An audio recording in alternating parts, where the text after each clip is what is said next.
And then yeah, because man, we need more input and investment from women. Right. Right.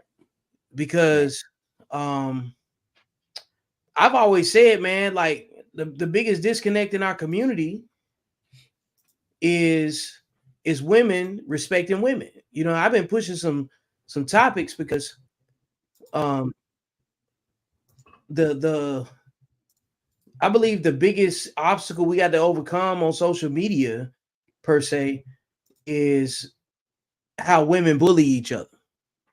Right. Because the men are working together. The men that solve problems, they in the Hmm. mix. Right. That's what we doing right now. You know what I'm saying? It's late for you, it's late for me, and we doing the extra work, the extra credit to make this you know what I'm saying, to make this mission that we both believe in work. Hmm. So um the right considerations have already been considered. Hmm. You know, it's just up to us to inspire as we go. You know what I'm saying? So um leaving it on that note is it's like it's the best thing that we could do. Right. It really Right. is, because like we can't make nobody feel what we understand, you Right. know. And so there's gonna always be some people that's gonna be on the opposition side of things. It Of ain't course. my job to convince them, and I don't particularly care either, you know. Right. Right. Right. So uh it's refreshing when you get um a woman that's, you know what I'm saying, on her journey to healing, and you know what I'm saying, really committed to what it takes to be the best version of themselves. Um we got to support that, Right. Right. Right. and we have to be the protectors of that too, Right. because they don't get it. um because I've seen the bullying that women submit each other's to, you know what I'm saying, for no reason. Hmm. I have a problem with that, but it's going to take women to break it, you know Right. what I'm saying, to stop tone policing each other, Hmm. to all of this is part of the, like the topic that we got in such short notice, is the slave mindset.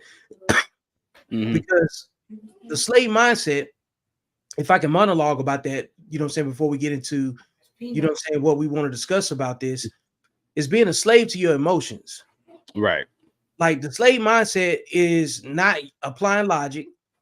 It's about leaning on your emotions to justify everything that you think needs to be said. Right. It's about not understanding that you're supposed to speak when spoken to, and not Hmm. give away the information that needs to be heard under the right circumstances. You know what I'm saying? Right. Like I can tell you, we can't have this conversation like watching a basketball game and then expecting you to absorb every single thing. You know what I'm saying, Right. that needs to be absorbed. Right. It takes everything being quiet around you, being honest, listen to the conversation, listening to the metrics, examining history, applying it to the present, and thinking about like how do these two things in an algebraic equation amount to a better outcome in the future. And that Hmm. doesn't happen without taking accountability. Doesn't happen without disciplined people having the conversation, because undisciplined people are going to make it difficult. You know what I'm saying? Absolutely. And I don't, I haven't ran into, I know some women Hmm. that can have the conversation, but they do better with it in private.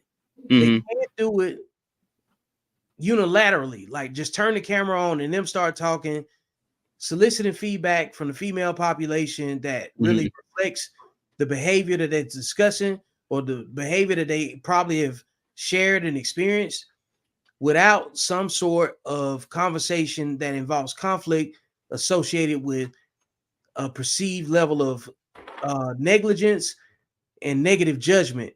There's Hmm. always judgment, but it's positive judgment, unhealthy judgment, and just judgment in general. You know what I'm saying? Like wherever Right. you want to put it. Because general judgment is like we both see that the sky is blue, right? Right. The unhealthy judgment is saying that somebody's dumb because they said that the sky was blue instead of you know what I'm saying, some other type of way, just trying to shame, insults, and guilt their way through it, you know. Right. But if we can't agree on the simple things, how we gonna talk about the complex topics? You're not going to be able to talk about the complex Yep. topics, not at all. And You so know, that's so yeah, yeah. where, in terms of like in concluding the monologue, of what I'm saying is that the slave mindset is part disavowing yourself and boxing in and compartmentalizing where your emotions are applicable, Hmm. and then understanding that some of the stuff got to get left outside if you care about a solution. Right, right, right, right. Absolutely. So that's the whole thing. You know, that's a great beginning. That's a great intro. You know, when we start talking about the slave mind, Let me go hit my applause real quick. right? Because I When was we, spitting. I was spitting. I was spitting. you were spitting, factual, Yeah. factual. Like I said, when you talk about the slave mind, and we talk about the genesis of that, right? The beginning of the slave mind. What does it mean to be African American or a black person in America, right? And the makeup of that, what does that come from? You know, Yeah. we have to ask ourselves those questions. You know, what is a Negro? What is an African American? What is a black American? You know, a black person in America. What is that? Where does that mental makeup come from? Where do the ideologies come from? Where do the ideas come from? Where does the culture come from? We have to understand that. And so the reason why, you know, I wanted to speak on this today is because, you know, like I said, I've been reading that book, you know, Black Bourgeoisie. Yeah. And Brooklyn St. Michael, he's been breaking it down on his YouTube channel, and it's been just amazing to watch him break the book down and to see where everything came from. So he got to this chapter that I pretty much just you know kind of studied, and this chapter was about how did low level learners become the the top of Black American culture. How did they become those individuals that we look up to, right?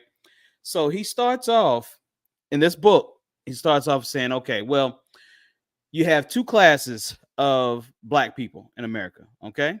Two different mindsets. So one mindset is of the mulattoes, which they took their mindset after the aristocracy, right? Yep. And what comes with that is there comes a high level of discipline with that. And we're not going to give white people that credit for saying, okay, it's their aristocracy. They got that from us, inevitably. You know what I'm saying? Because Yeah. we showed them that across the damn pond. You know what I'm saying? So they Mhm. got that from us. But what we will say is that the mulatto blacks got their ideology and their ideas and their culture from aristocracy. So they took it from the highest level of white people, because we have to understand that white people have levels too. You know what I'm saying? A lot of people don't realize that, but white people have levels too. And if you read the books, you know, White Cargo or White Trash, you read those books, you'll see that white people have levels. Okay. So they took that Here, one here- wonderful book right there. yeah, It's like, here's the book, folks. yeah. Black So Bourgeoisie. You know what I'm saying? definitely, definitely. So like I told Vic earlier, you know, this book, I think paperback is $12, $12 to $15 on Amazon. Definitely purchase it. It was written in 1957 by Franklin Frazier. And when I say this book is awesome, it is awesome because the same things that were going on in 1957 apply to today in 2024. But getting back to what I was saying. Yep. So basically, those mulattoes that took that culture of the aristocracy, which is the highest white culture at that time, you know, they took the discipline from that. So when I say discipline, I mean sexual discipline was number one. You know, Saw that. you have to be sexually disciplined. You know, you had to be sexually disciplined in the aristocracy. So that's one thing. You have to also be disciplined when it comes to working. You have to be disciplined when it comes to your finances. You have to be disciplined when it comes to your family. You have to be disciplined when it comes to the culture overall. You have to be disciplined completely overall in that aristocracy culture. So the second culture you have is the slave culture. So these were the people who made up their ideology and their logic and their culture from a place of oppression. Okay? That can't be where we're at. that can't be where we're at. You know, reason being is because that place is a very dangerous place to be. You know what I'm saying? When you're thinking from a place of oppression, I ask this question to a lot of people. If you have to learn calculus, can you learn calculus better in a war zone, or can you learn calculus better in a classroom settings? What would you say, Vic? Oh, definitely in a classroom setting. In a classroom setting, because reason being is because if you're learning calculus in a war zone, then you're constantly worried about missiles, you're constantly worried about artillery, you're constantly worried about fire, Your personal or safety. yeah, Yep. your personal safety. So the thing is that that's the same thing that happened to slaves, our ancestors, that happened to slaves. They were making a culture to kind of guide them through or make them comfortable with the oppression that they were going through. Right. So, with that being said, we can't base our culture off of people who were trying to learn calculus in a fucking war zone. We can't base our culture on that. So, our culture now, today in 2024, has to dramatically change. So I'm gonna go back into the book and tell you how all these things changed. So after slavery, you still had the mulatto culture, and these mulattoes, like I said, they had the aristocracy culture intertwined into their culture. That was the mindset of them. And like I said, the other people that you had the slaves, who were the field hands, who completely designed their culture out of oppression, and that culture was a lot less disciplined, a lot less disciplined. You know what I'm saying? And reason being is because it was kind of forced on them to be a lot less disciplined, because if you were too disciplined, you would have broken out of slavery a long time ago. But if you're undisciplined, you're going to remain in slavery. So Man, come on now. Come what on. happened? Okay, yeah, and you got some rules to that. So when I say this stuff, you bring up your rules on here. You know what I'm saying? So at the end of the day, you have this slave culture right here.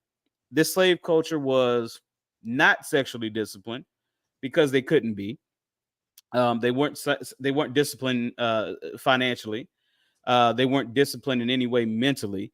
Because they didn't know whether they were going to be with their family today or tomorrow.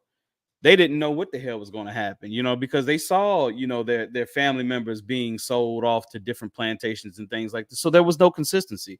So the thing is that if you don't have any consistency or any guaranteed consistency, you cannot have any discipline in that culture. So the thing is that after slavery, like I said, the mulattoes, what they did is they stayed away from the slave mentality people, or we'll say the field hands. Now they got a bad rap for that, because this is where all the brown bag, shit came in, and saying you have to be a certain complexion to be a part of this society and all these things. So they get a bad rap for that, which is understandably so. You should get a bad rap for that. But what they were doing is they were keeping themselves and their family away from the individuals, the black individuals, our ancestors that had that slave mentality and didn't have that aristocracy mentality, because they knew if they intermingle and intertwine with the people that were non-disciplined, their shit would break apart. They knew that, so they stayed away from it. So what eventually happened is, like I said, after slavery, the mulattoes kind of wanted to be in white society, but you and I both know that wasn't going to be. If you wasn't 100% white, you're not going to be in white society. So what happened is they got lumped into society with the field hands. So there's one quote that he quoted in that book where he said, well, it was a mulatto girl, and she was asked about going to school with field hands, basically. And she said, well, if they're going to put me with the field hands, if they're going to put me with the niggas, I might as well act like a nigga. Yeah. She said that. Yeah. You know what I'm saying? So she was letting them people know, hey, like, you're not even respecting me as a highly intelligent individual with discipline. So at this point, if you're going to lump me in that group with them people just because I'm the same complexion, then fuck it. I might as well become, undisciplined just like them. So that happened. That happened. So that broke a little bit of, well, we'll say a lot of that aristocracy culture. That broke a lot of that because they lumped all black people into one people.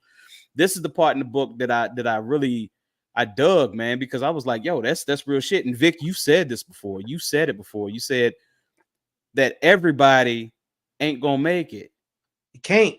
Everybody It ain't ain't gonna enough make it. room. It ain't Right. enough room.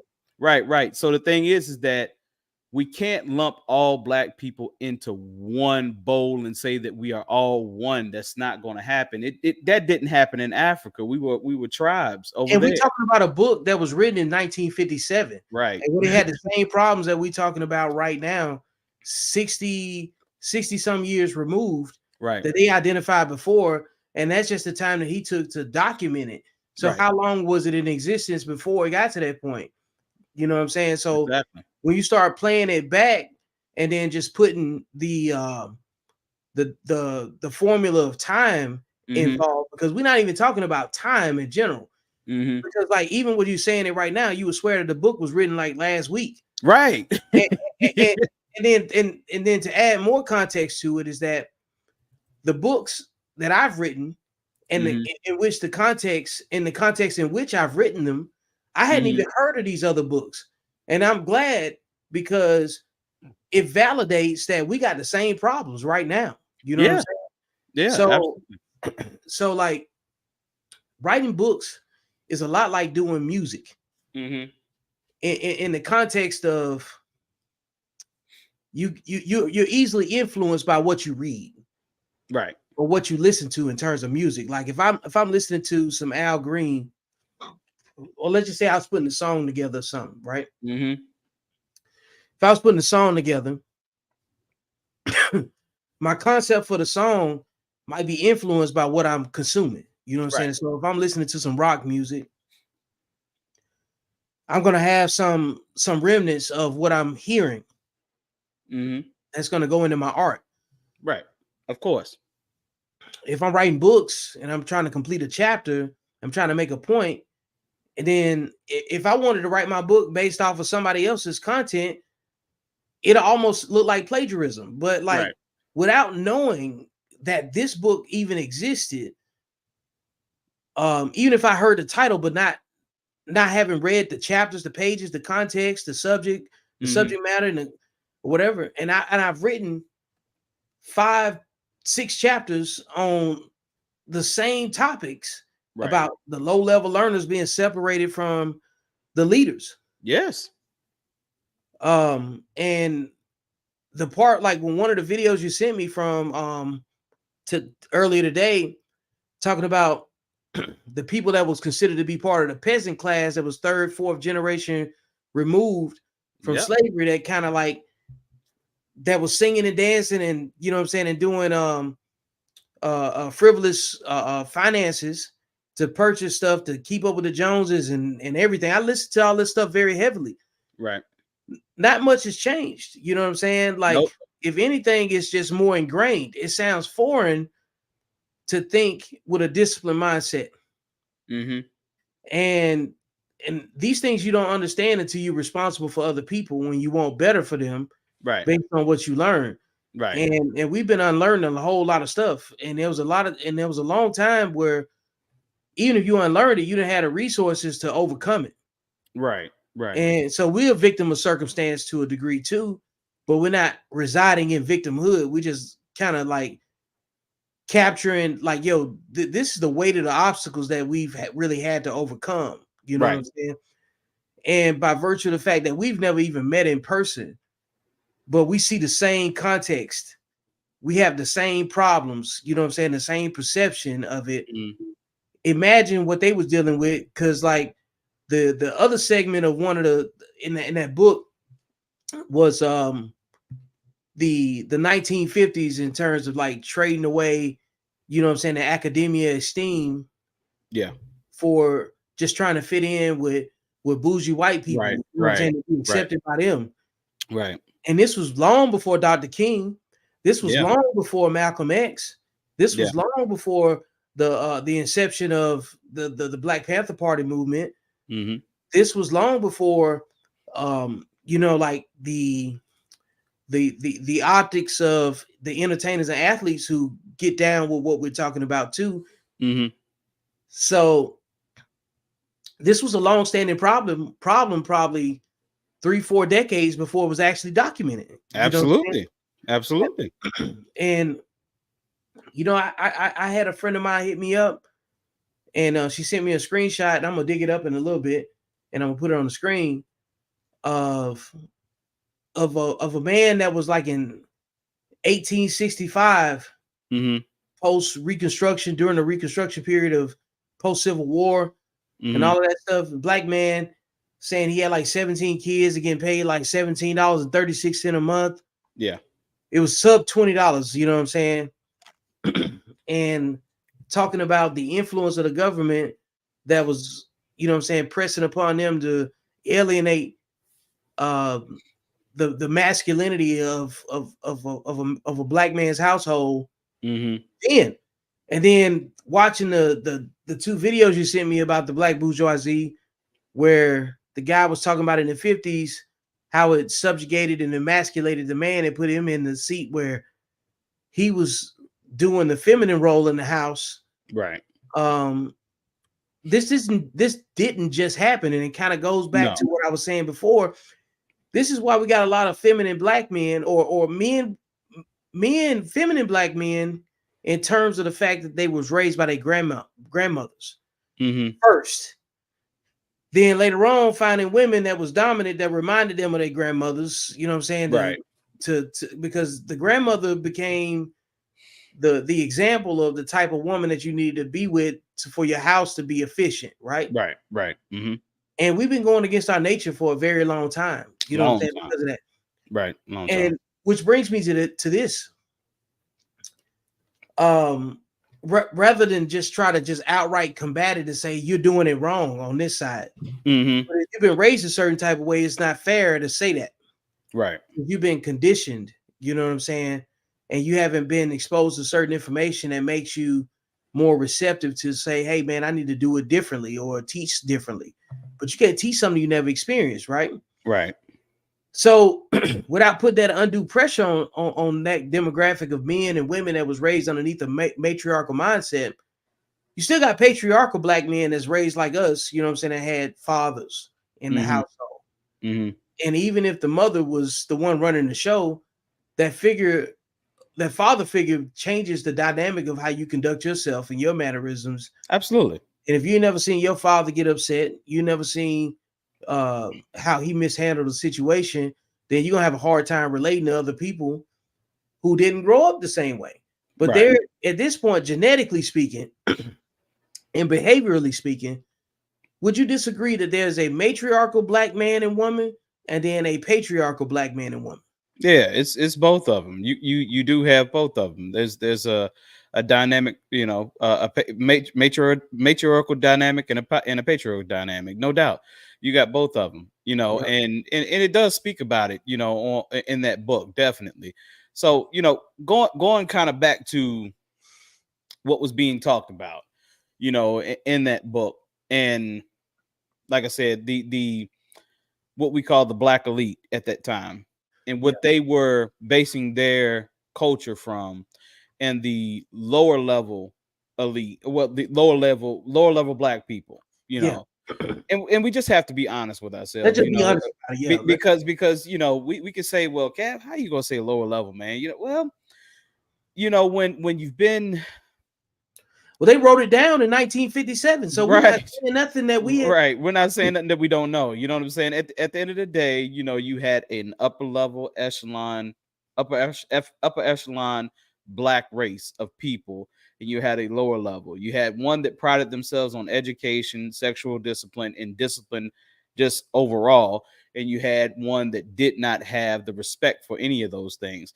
So what happened later on in time is those lower level learners, at that time, the ones who are freed slaves, they got the opportunity to be educated.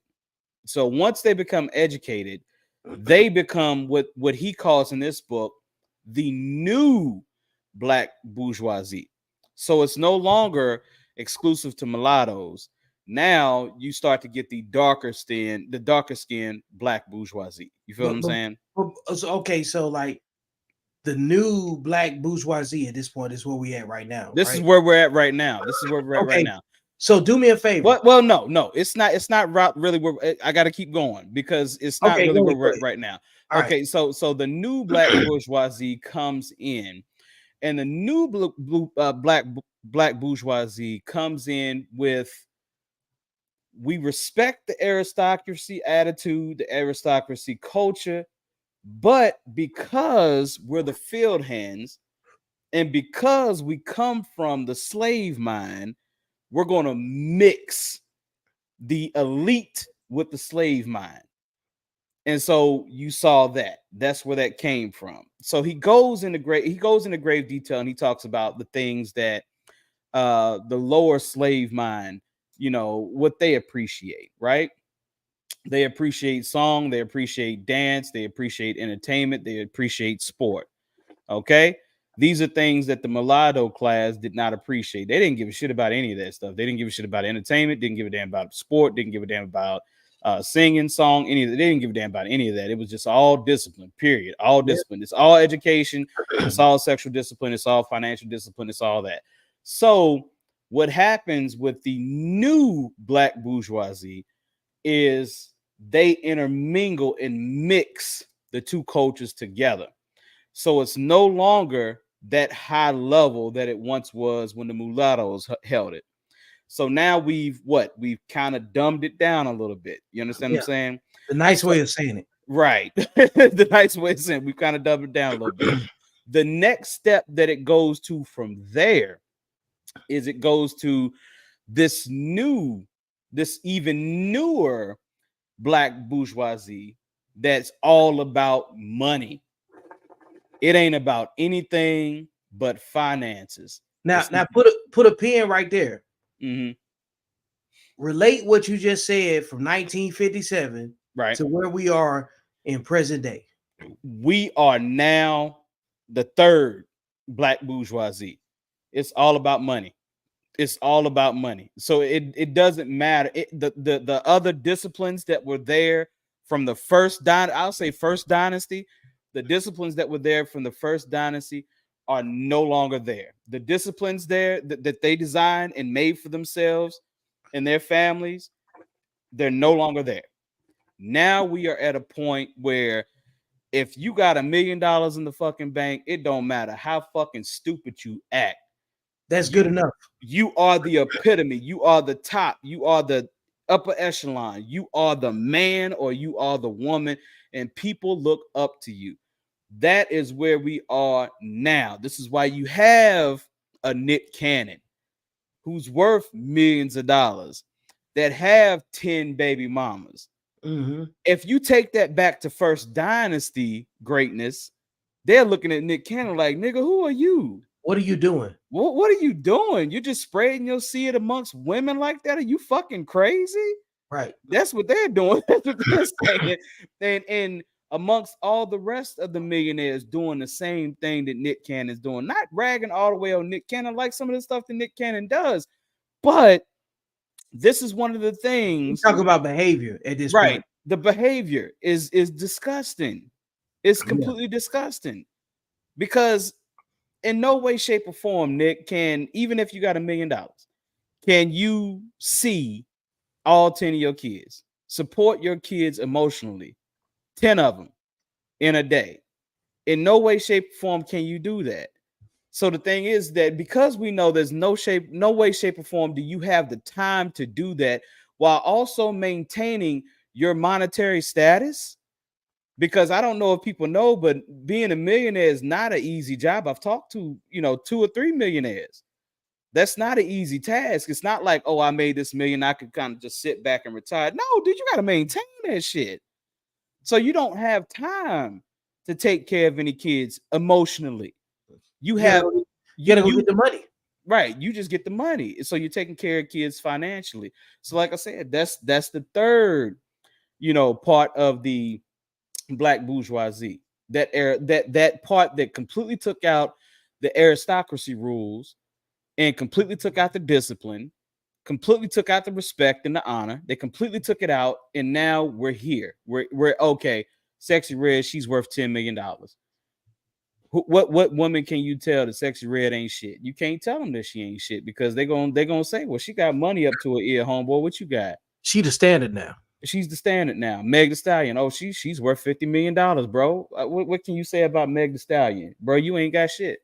You ain't even got $1 million in the bank. What can you say about Meg the Stallion? So at the end of the day, that's the way they look at things now. Black people, and my boy Wabu Shabazz says it. I'll tag him in here because I know he'll want to hear me say this. It comes out of his mouth all the time. My boy Wabu Shabazz, he says, Black people have made money our God. Mm-hmm. That is our God. Period. You can do anything you want to Black people as long as you pay us well enough. As long as you pay us enough, cut the check. Cut the check. I will there are people out here that will sacrifice 1.5 million kids' educations to make $100,000 a year. Yep.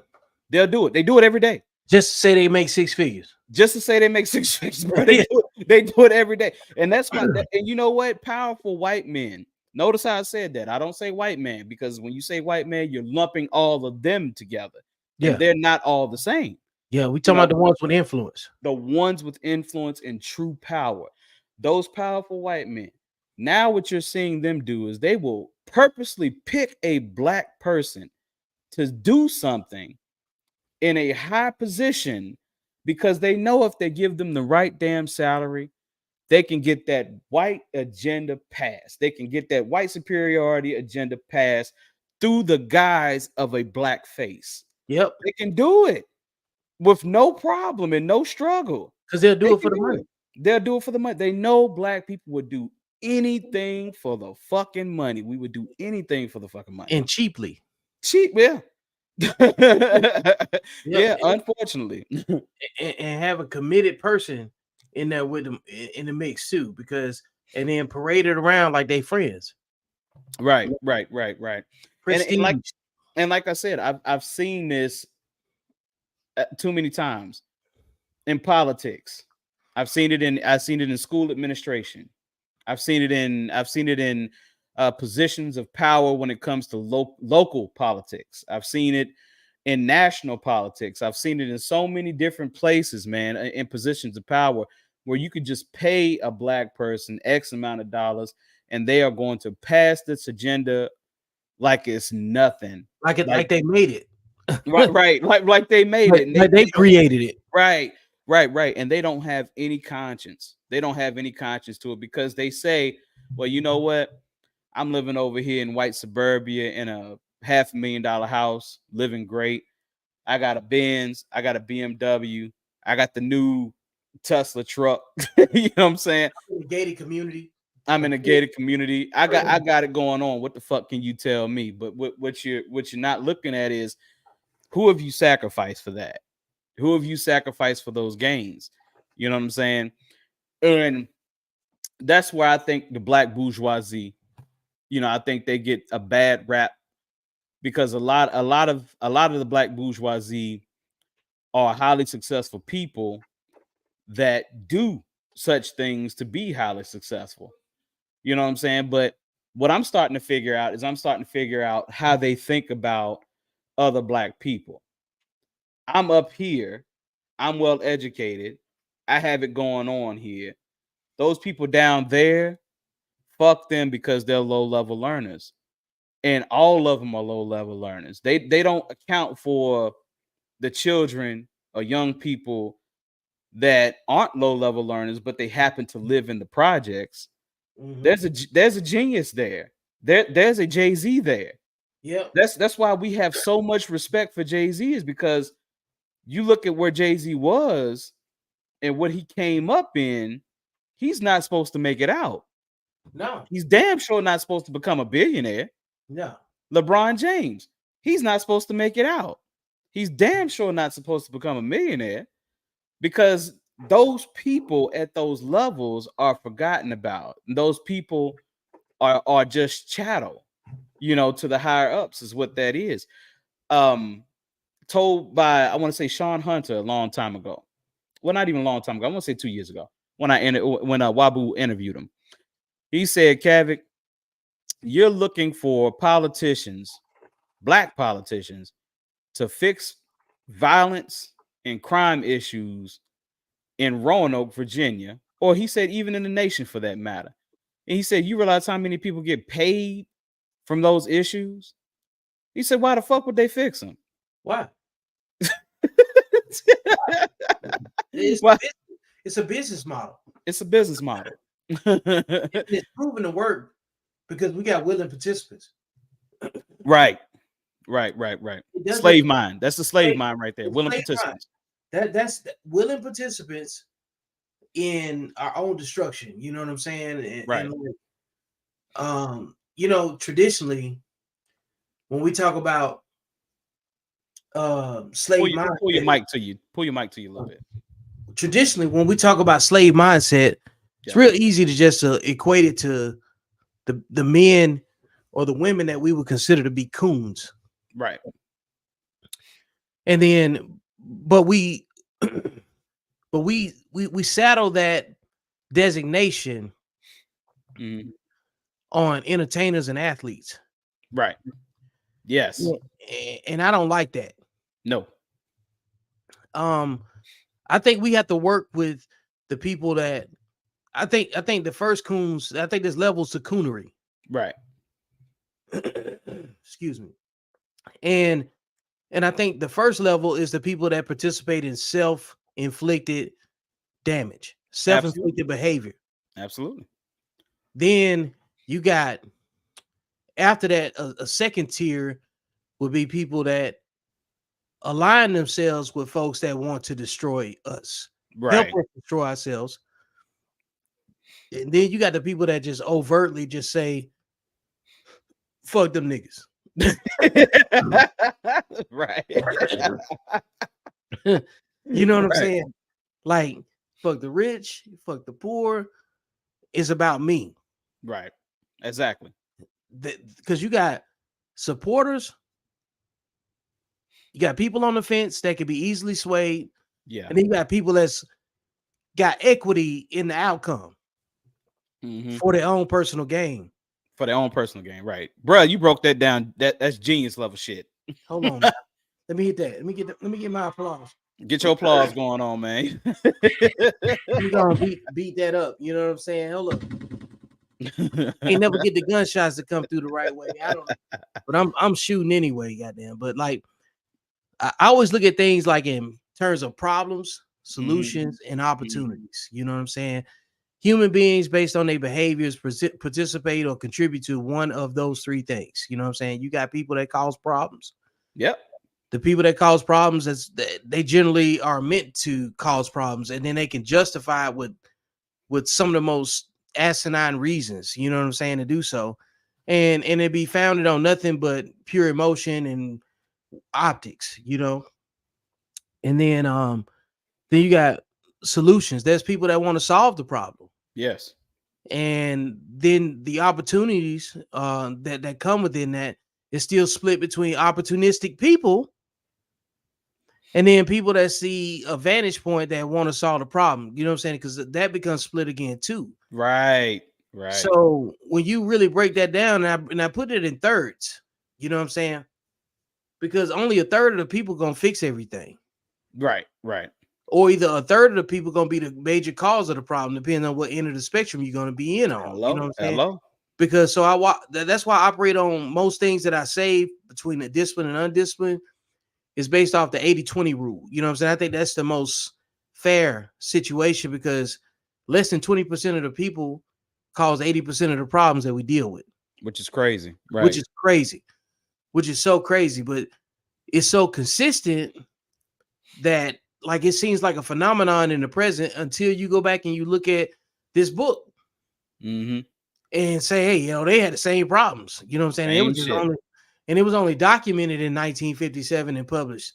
How much observation was involved before that somebody said, you know what, man, we got to write this shit down because ain't Right. nobody gonna believe this shit. Ain't nobody gonna understand what the hell I'm talking about. They gonna think they had to be hated back then. You know what Yeah. I'm saying? Every generation has a truth teller, Yep. and we're this generation's truth teller, and we document it in much different ways now because you know what I'm saying with the video context that we got now. Because Right. people Right. just 5 years ago, this wasn't easy to do. You had to have like 3 or 4 different platforms synced up together, some software. Your mics got to be right. You know what I'm saying? And now you just log in and send a link, and then we sit up and we had this conversation.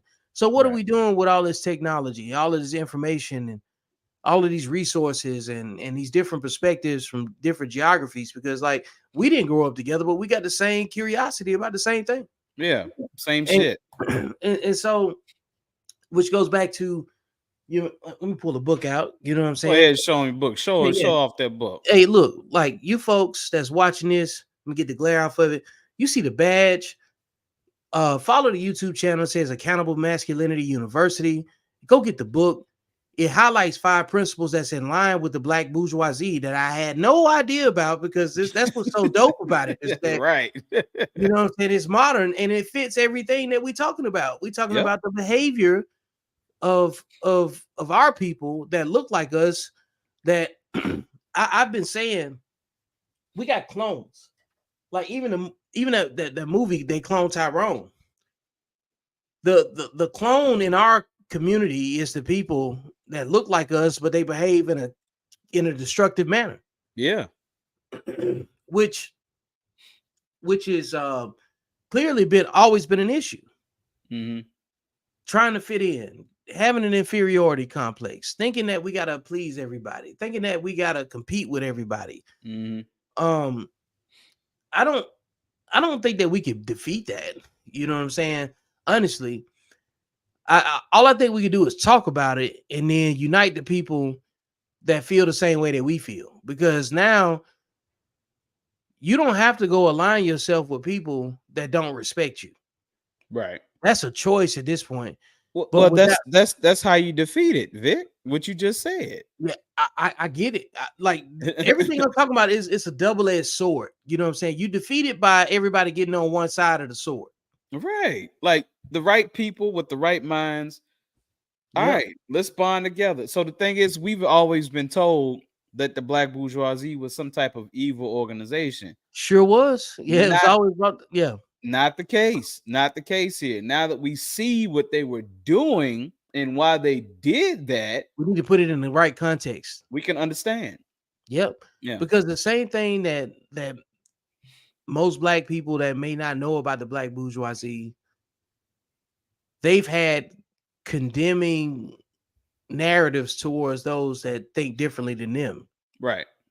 So if we told those people why your behavior or your angst or your disdain for the educated class, the philanthropists and you know what I'm saying that fit every behavior that we are talking about Mm-hmm. and the revolutionaries. We have to be the revolutionaries from an intellectual state of being. Right. Right. You can't just go put on a bulletproof vest and convince people. No.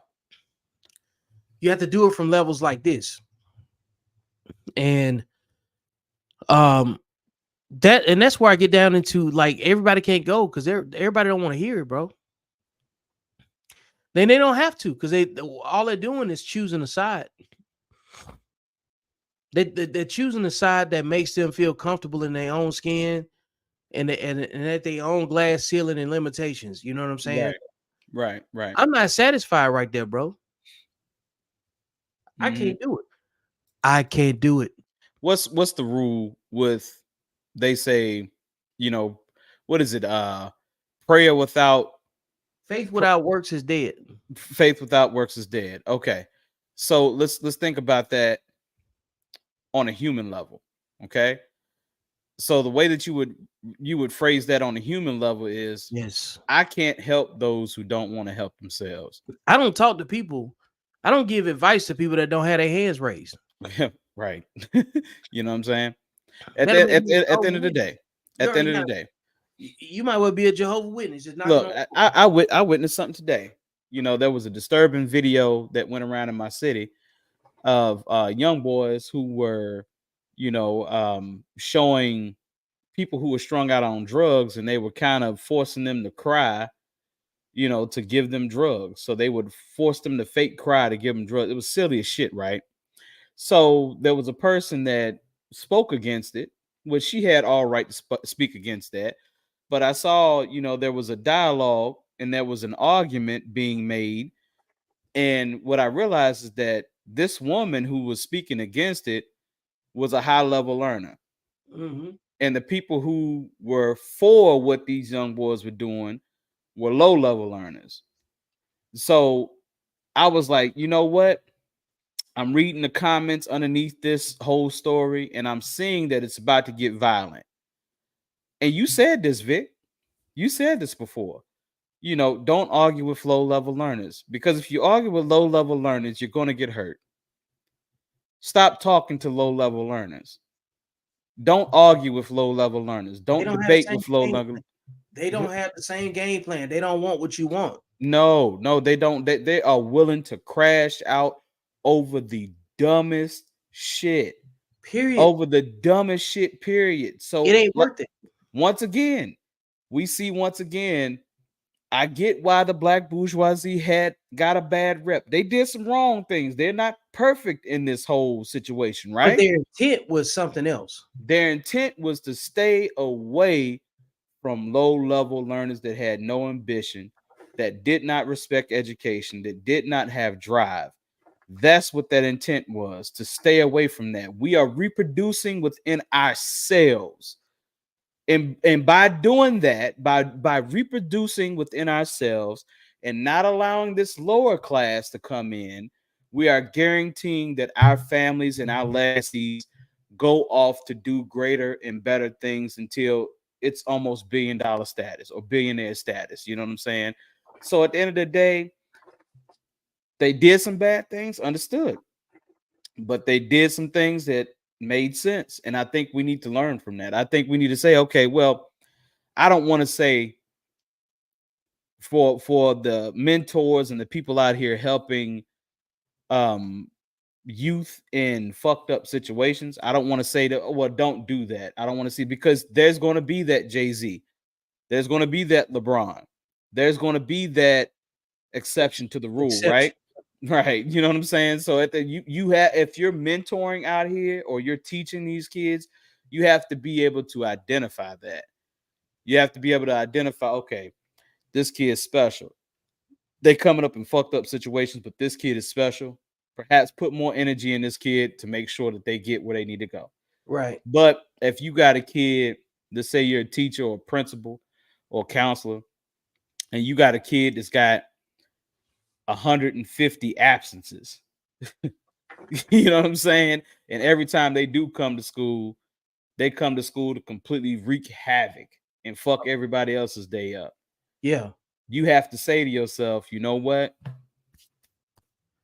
You I, gotta I wash your hands of it. I can't sacrifice the rest of these kids for this one dumb motherfucker. You can't. I can't do it. You know what I'm saying? I can't do it. You know what I'm So saying? so while I got my comment up, because I don't have a slide for the rule number 5, but I'm gonna pull up the different rules as we go, right? I Yeah. want you to talk about how the black bourgeoisie and rule number 5 on the screen, like how did that connect for you? Men have to exercise sexual discipline to secure their credibility within the culture as credible leaders. Okay, so when see, this is Dynasty 1. Okay, this is when the mulattoes had it, nobody else had it. Their sexual discipline was of the highest level. So that there was no sleeping around. Everything was based on, you know, everything was based on one partner. You know what I'm saying? One wife, one wife, one husband.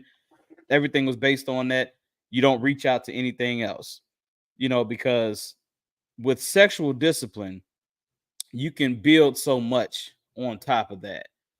So to give you an example, if you have a man or a woman for that man, or let's just say a pair, or a couple who have built a dynasty worth $10 million, and both individuals are sexually disciplined, and there are no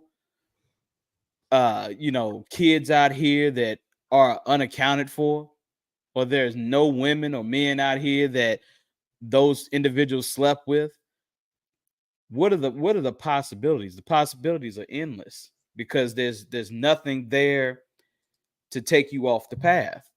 There's nothing there to take you off the path. So at the end of the day, that $10 million only builds because we have 100% trust in each other. So when you have a married couple, you have one brain, you have one soul. It's one entity. That's why it's in the Bible, it's in the Quran. It's one person, literally. But when you introduce cheating in there, this Infidelity. infidelity, there's no longer that one person, because there's going to be a side that doesn't trust the other. Just imagine your brain. Not what happens when your brain doesn't trust itself. When I say, or Vic says, I want to be a millionaire, and then in your brain you get doubt. That's your brain working against itself. So it can't be productive. It can't be 100% efficient, because it's your brain working against the same thing when it comes to infidelity. So this is the reason why these men and women practice the highest level of sexual discipline. Is because if you practice that highest level of sexual discipline, then you are one brain, you are one entity, you are working as one. There's no distrust there. There's no distrust there. I So like at the that. end so at the end of the day, if there's no distrust there, you could be more productive.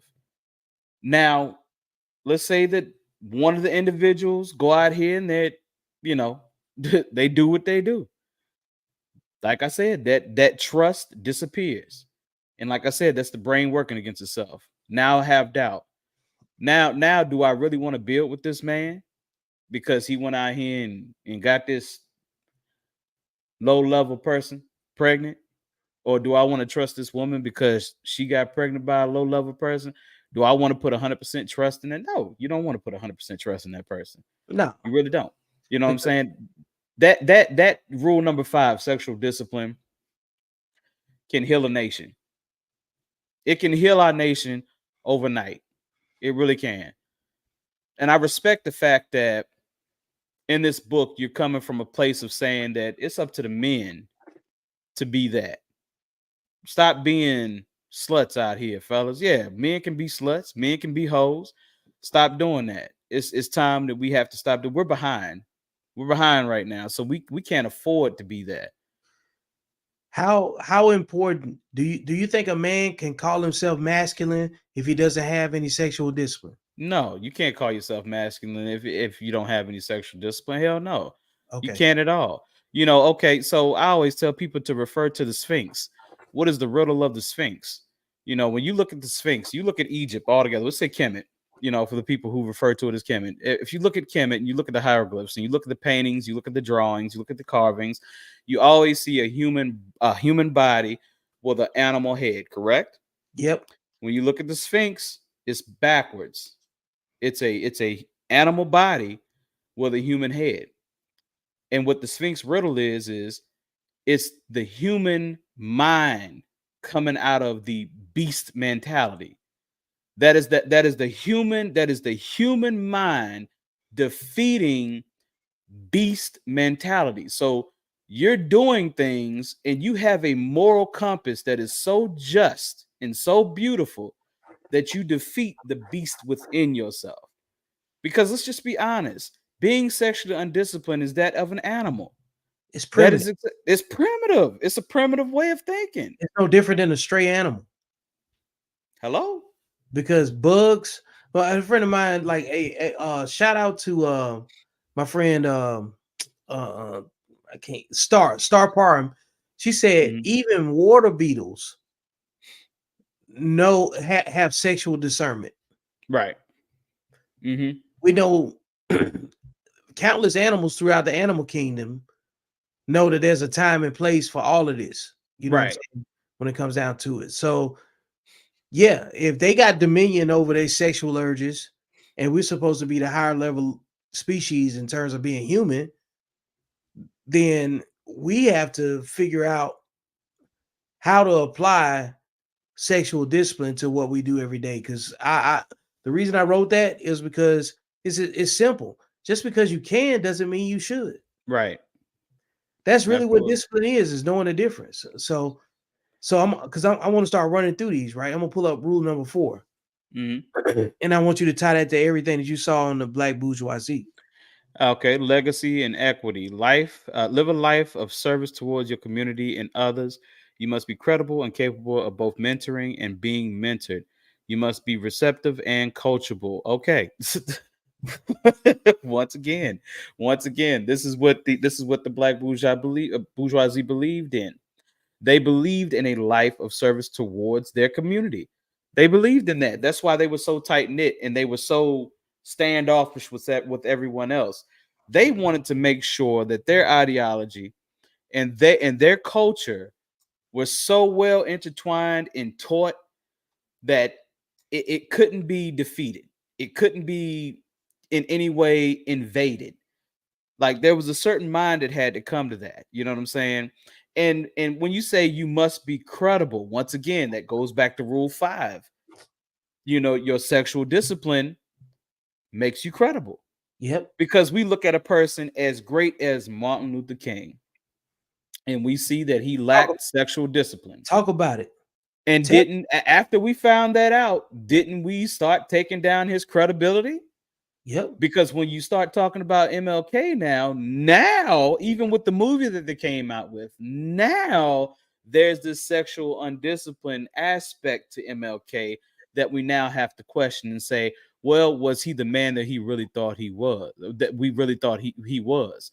Because at one point we had MLK at almost prophet level. He was a prophet.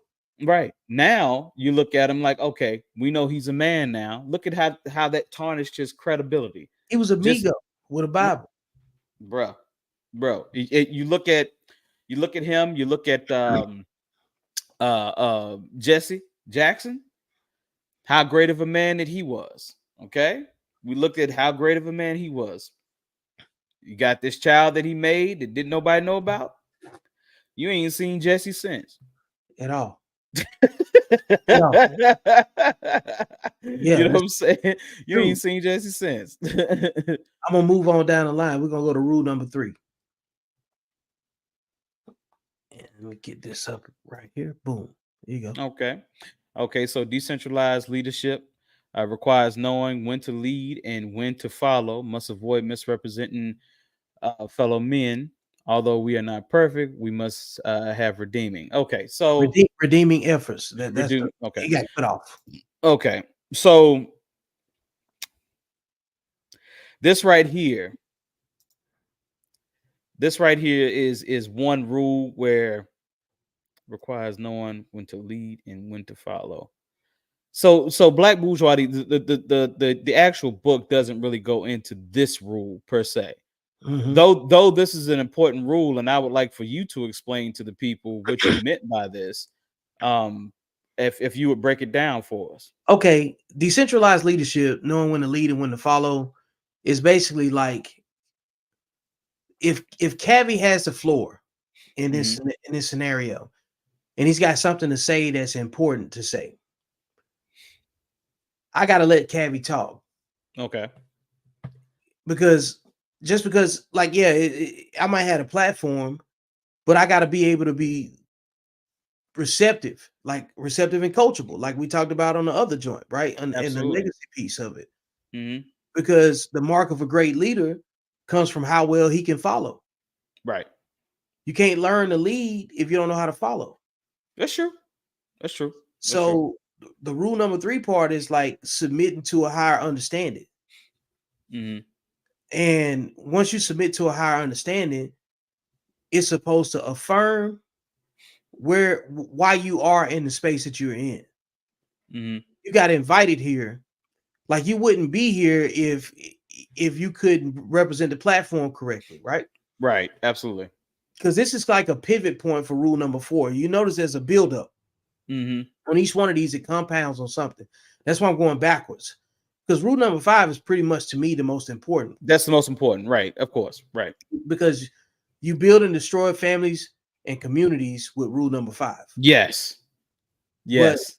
but Go back to real number 5 so they can see it again. Because let you let need me to pull up. you need to hammer that Yeah. forward. They need Once to you, know what you're talking about. once you see it, you can't unsee it. You know what I Right. mean? Right. And like the sexual discipline piece is a very, very simple sentence. Men must exercise sexual discipline to secure their credibility within the culture as credible leaders, because it's the Right. easiest way to get yourself discredited if you Yes. don't practice it. You know what I'm saying? They Yes. throw out everything that you represent, right? This is the So beast. This is the then, beast. and so now you bring that back and then you tie that in rule number 3, knowing when to lead and when to follow, must avoid misrepresenting fellow men. If you misrepresent fellow men, there's a couple ways you could do that completely and just destroy all of your credibility. Mm-hmm. And rule number 5 will get you out of there. You know what I'm saying? We can't trust you to follow, because when we need to depend on you, if you tied up between the wrong legs, then we can't depend on you. Can't depend on you. Right. And so we can't depend on you to lead, and we can't depend on you to follow either. If your wife can't depend on you, I If can't you if depend your on you. wife can't depend on, if the person you lay down with can't depend on you, then how am I going to be able to trust you? This is a trust factor. This is the trust factor. Right. So I got to trust you to allow me to be the best version of myself and take care of all of us. Right. But I can't discredit what we're doing, because I got a primitive urge that I need to go satisfy in the worst case scenario. And Mm-hmm. that's not fair to the overall, you know what I'm saying, No. which goes back to the black bourgeoisie of them having a class separation based on behavior. Right. If you are sexually undisciplined, you probably can't do this. You probably can't do rule number 3. Right. You'll find a way to throw someone in the same class as you under the bus for short-term gratification. Yep. Exactly. Exactly. And it's written this way intentionally. You know what I'm saying? All right. So let me move on to rule number 2. It's coming up. Okay. Rule number 2: we don't argue with women. Women have their own issue, and so do men. We can learn to mitigate our issues by observing the conflict management skills of women. Okay. So that would probably go into the whole culture of the first dynasty of black bourgeoisie, right? Because you had a high level of logical men in that culture. So I can see them doing this just by being high level logical men, high level educated logical men. You know, when you argue with a woman, and I think every man sees this. When you argue with a woman, for one thing, it is said that you will never win an argument with a woman. For And there's one no thing. value even if you do win it. Right. There's no value even if you do win it. Even if you do win it, she's not going to accept that you won the argument. So it's no point in arguing. It's wasted energy. It's wasted energy. And like you said, we can learn to mitigate our issues by observing the conflict management skills of women. You know, that's some deep shit right there, bro. Yeah, because if you got to sit back, because if we could learn, like let's just say the reason I wrote it this way, there's room for women to solve their own problems Right. if they want to. Right.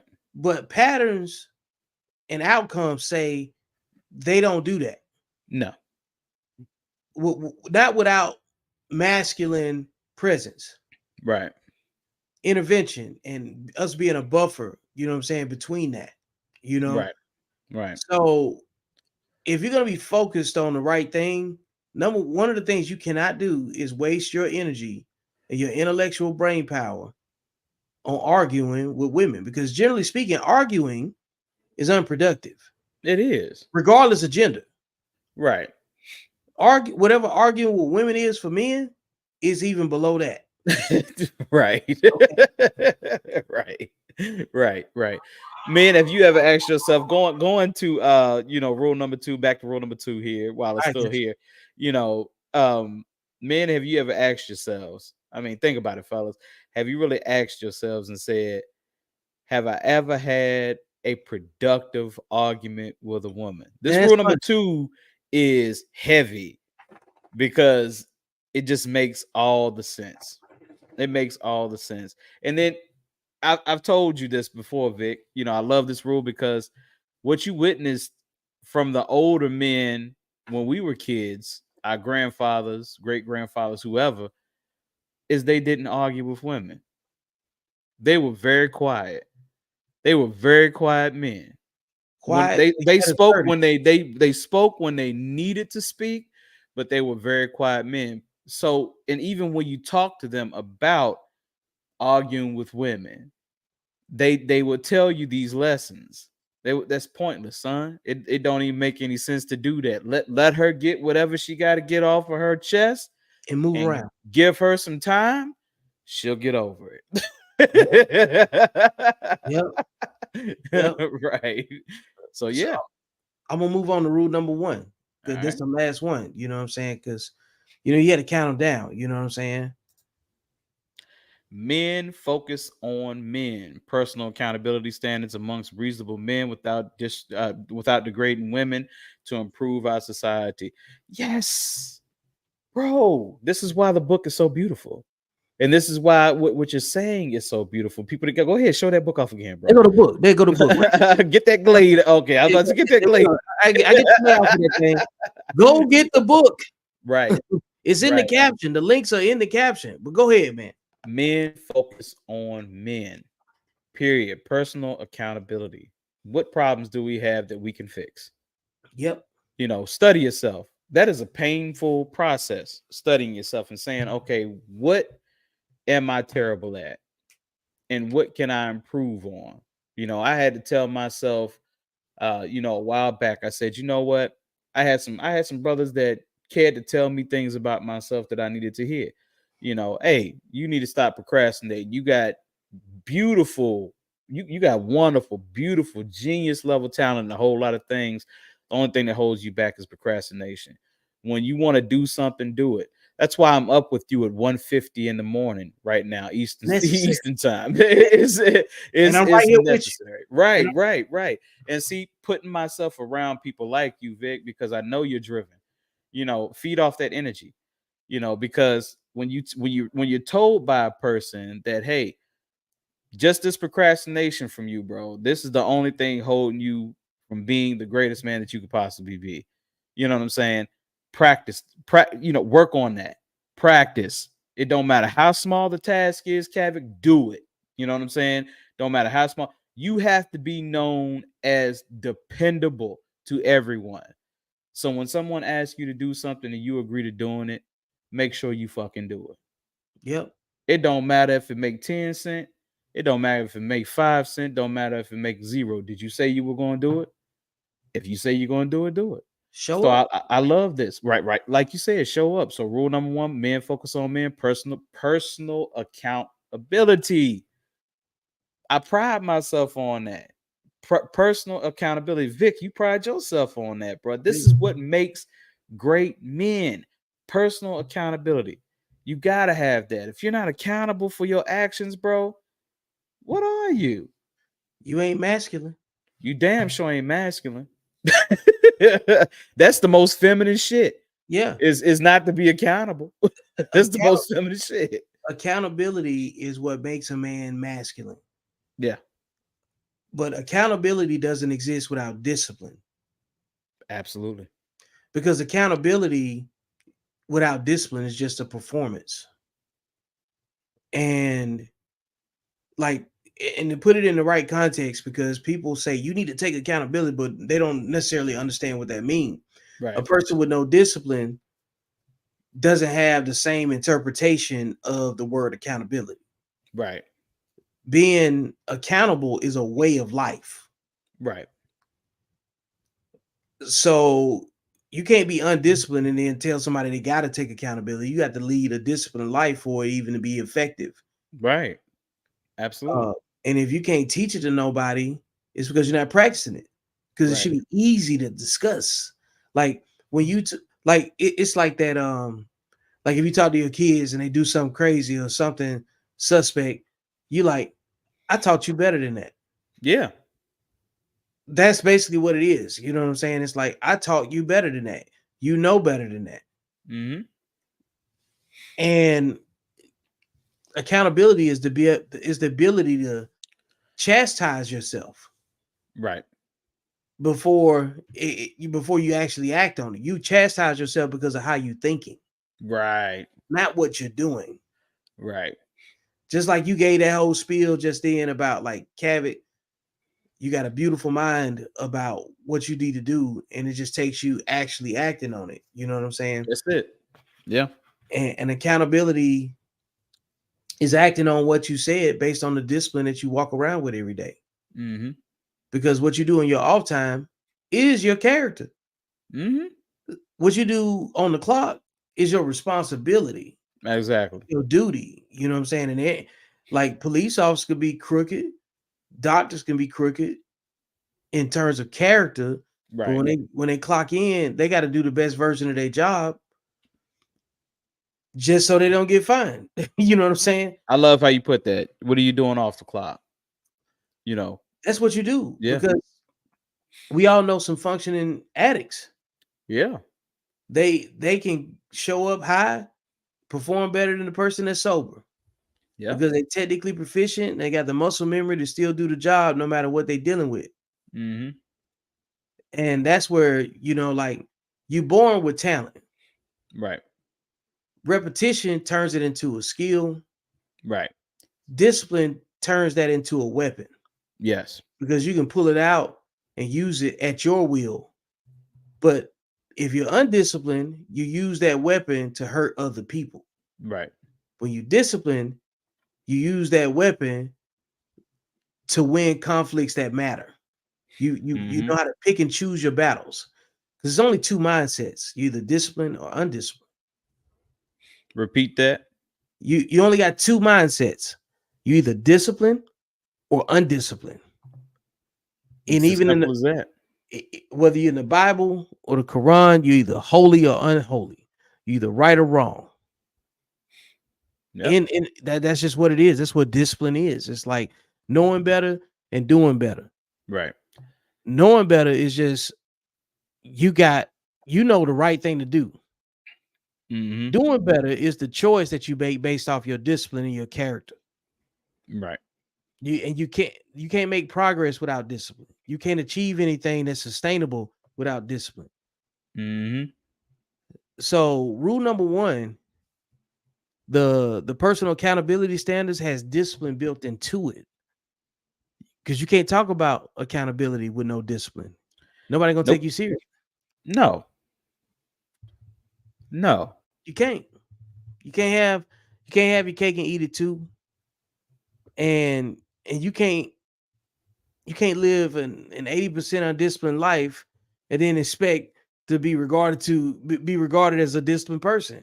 No. If 80% of the time you performing negative behaviors, nobody's gonna trust you. Nope. You ain't dependable. Why would I trust you? Why? Why?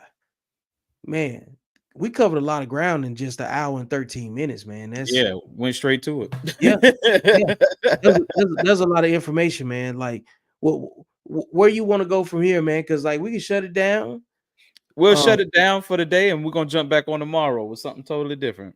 I'm completely with it, man. So Yeah, you said you um, had free time. I got free time, bro. So, like I let's said, do we it. can shut it down. Yeah, man. So, hey, to all of the viewers that are not here because of the hours that we on, you gonna see this again because I'm gonna rebroadcast it. We're gonna clip it up, and I'm gonna see you backstage, man. But I don't even know what to call this, but tonight we breaking the slave mindset, and I think this one of the first segments that we're gonna have in this. You know what I'm Yeah, saying? one segment, because we can continue to break the slave mindset, man. Because it's a whole lot with this, bro. It really is a whole lot with this Yeah, that we can go with, because it's a lot of people out here that don't know how to break it. They really don't know how to break it. They have no clue how they can get past this. You know what I'm saying? So yeah, you got to make a decision, and you got to make a choice, and you either got and the decision you make is going to be an undisciplined decision or a disciplined decision. yeah. And for those of you trying to figure out exactly how to go about doing it, here's another book you should check out. You know what I'm saying? Why don't you ever advertise the code? I like that book. Well, because the discipline is here first. Okay. The code is is like the pointed topics. The Hmm. code is similar to the black bourgeoisie. Show that And code book. The artwork on this, bro. I love it. the code, the artwork on this I thing, bought it just off the artwork. hey man, I kind of slapped the cover together, you know what I'm saying? Because I wanted it to be very cryptic and and with a lot of symbolism. And Right, right. it's three sets of hands linked together and one united vision, which is similar to the black bourgeoisie. You know what That's I'm dope. saying? That's dope. And the matrix background is just the boundary of what we have to operate against. You know what I'm Mhm. saying? So we still have to perform in unison here, you know, but the boundaries of what we can't control, we recognize that this is what's against us, you know what I'm saying, in terms of the matrix background. Right, And we have to use our environment to our advantage.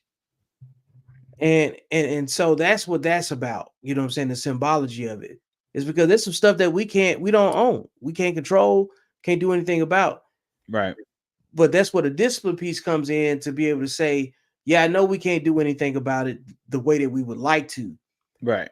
but what we have to do is preserve the talent, the intellectual brain power, and the resources amongst the people that care about solving the problem Yep, first. yep. And if you can't, because like I can identify the problem that like if I tell you there's a lion over there, Hmm. we need to know what a lion is at all times. Hmm. But if you turn your back on it and then the lion eats you up, you got to take accountability of that. You know what I'm saying? Right, right. So there's a lot of pointed topics in the code that pivot off of before I'd even call it that, because I published that book in 2018. Uh-huh. And it was just basically off of like social media posts. And I talked a lot about R. Kelly and Bill Cosby in there. And that was before I even had a definition for sexual discipline. And I wasn't even on board with what they was doing back then. Right, You know what I'm right, saying? In terms of right. that space. Yeah, And then look at that. You just, and I know we're about to end this, but look at that. Look at Bill Cosby and the greatness of Bill rule, Cosby. rule number Who that four. was. Rule number 4, thrown all the way out of there. You know what I'm saying? Throw it Legacy and out of there. equity is It's gone. all gone. You know It's what I'm all saying? gone. Just off of rule number 5, not being sexually Safely disciplined. come on, man. Bro, Hey, rule number 5 is that's the pillar. That's it the number really one is. pillar. That's the That's the foundation. that's the worst self-inflicted wound that you can have. There's so many brothers that don't want to hear it though, because they so selfish and so stuck in their way. Oh man, ain't no man is supposed to be with just one woman, man. You know, and I take it a step further. They get offended by it because it fit their behavior. Yeah, yeah, The only people talking about what poly is supposed to be is like that segment I had is men that already got kids with a bunch of different women. yeah. And you in a poly situation anyway. Yeah. Just Yep. with that. Yeah. Yeah. So eventually, you know what I'm saying, we'll get down to it, and there's gonna be a couple more literature pieces that we can throw in that we can expand Oh on. yeah. But you Oh see yeah. how powerful the 5 rules are, you know what I'm saying? And how it's transcended time, because behavior is a time traveling thing. You know what I'm saying? Yeah. They had the same problems in 1957 that we're discussing right now in 2024. And it's crazy, you know what I'm saying, without Yeah. having any knowledge of, you know what I'm saying, that book, the words within it. And I got a lot today off the information that you shared with me. And now We kind of got to put our stamp, I'm saying, on it as well in our own way. Mm-hmm. That way it doesn't have to hide for as long as it did.